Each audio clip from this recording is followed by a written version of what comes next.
Et bienvenue à toi qui regarde cette vidéo. On revient du temps de prière matinale ce matin là. Un temps de prière doux dans la présence de Dieu. Avec, vous savez, je sais pas si ça vous arrive souvent, si ça t'arrive souvent, je sais pas qui regarde cette vidéo. Un temps de prière où on a comme l'impression d'être dans la douce huile parfumée simplement de Dieu. Vous savez, un peu comme un bain où on est bien dedans. Donc on vient à ce temps de prière et nous bénissons Dieu, nous proclamons le nom de Jésus-Christ sur les situations pour qu'elles soient transformées. Et il y a ce psaume que je veux reprendre et qu'on t'ai dit à prêcher ce dimanche. Je t'ai dit, hein, c'est une personne qui prêche et qui enseigne au centre évangélique Concordia aussi. D'ailleurs, je t'invite à écouter le message qui sera en ligne mieux cette semaine. Et quand j'invoque le Seigneur, c'était le titre de son message. Quand j'invoque le Seigneur, invoquer le Seigneur. Et en psaume 18, verset 3, si je ne me trompe, il y a cette phrase du psalmiste qui dit « Je m'écris, loué soit l'Éternel, et je suis délivré de tous mes ennemis. » Et si vous le prenez, d'autres versions en français disent « Je m'écrirai », c'est du futur, « Je m'écrirai, loué soit l'Éternel, et je serai délivré de tous mes ennemis. » Et ce futur n'empêche pas que ça reste une certitude. C'est une façon de parler qui dit « Je m'écris loué », c'est comme on va dire ça, je ne veux pas le dire un peu comme quelque chose de négatif, je ne veux pas déprécier ce passage, loin de là, mais un peu comme une formule. Alors je sais que si je crie à l'Éternel, alors je suis délivré de tous mes ennemis. Et j'aime encore plus la version anglaise qui dit « I will call upon the Lord ». Je vais faire appel à Dieu. Cet appel, je vais faire appel à Dieu. Je sais pas si dans la vie ça t'arrive comme ça d'avoir des situations où tu te gardes une cartouche, ce qu'on appelle, tu vois. Ouais, il fait soleil aujourd'hui, merci Seigneur pour ce beau soleil. Et tu te gardes une cartouche dans des situations et tu dis pas tout de suite. Tu sais que t'as des réponses que tu peux donner, t'as des voies de sortie, puis tu attends de voir. Et puis tu sais que t'as quelqu'un à qui tu peux faire appel au dernier moment. Pour te sortir de cette situation, tu vois. Donc tu es en sécurité, tu vois ce que je veux dire, tu vois ce sentiment que les autres n'ont pas cette capacité et puis toi tu es dans une situation où tout à coup, toi tu sais que tu peux contacter, t'as comme un contact, t'as un ami, t'as quelqu'un que tu connais haut placé qui va te sortir de là si tu fais appel à lui. Et les autres le savent, peut-être même que ceux qui t'oppressent le savent. C'est la même chose avec Dieu.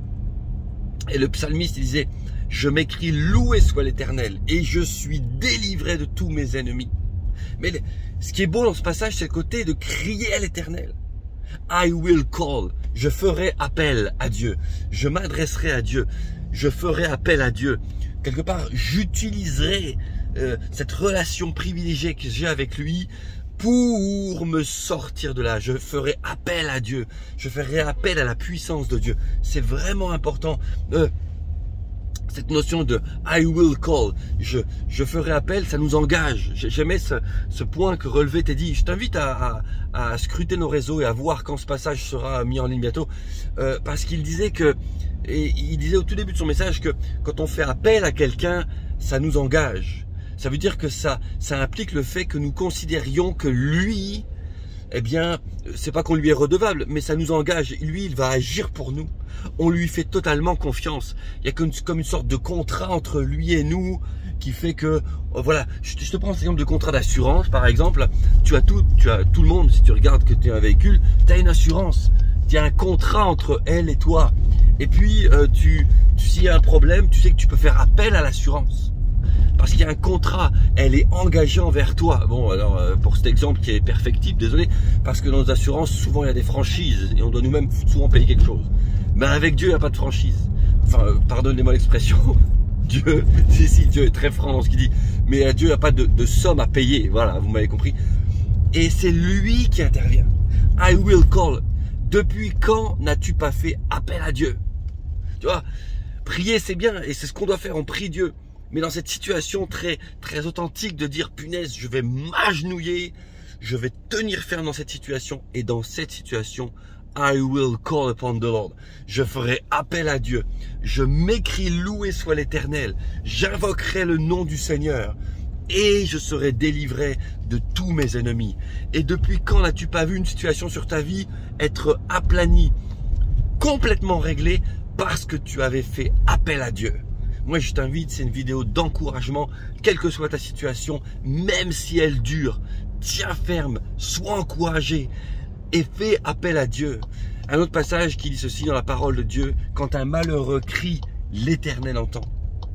Je crierai, loué soit l'Éternel et je serai délivré de mes ennemis. Quand un malheureux crie, l'Éternel entend. Il y a cette notion de crier, de faire les choses avec beaucoup de passion, d'abandon. Souvent, l'abandon fait qu'on s'exprime d'une manière au travers de laquelle les gens n'ont pas l'habitude de nous voir nous exprimer. Et c'est peut-être la manière la plus authentique. Alors, je te laisse ce message. Abandonne-toi à Dieu. Crie à Dieu, ne sois pas dans la réserve, ne sois pas dans la petite prière du oui, je sais pas, je vais.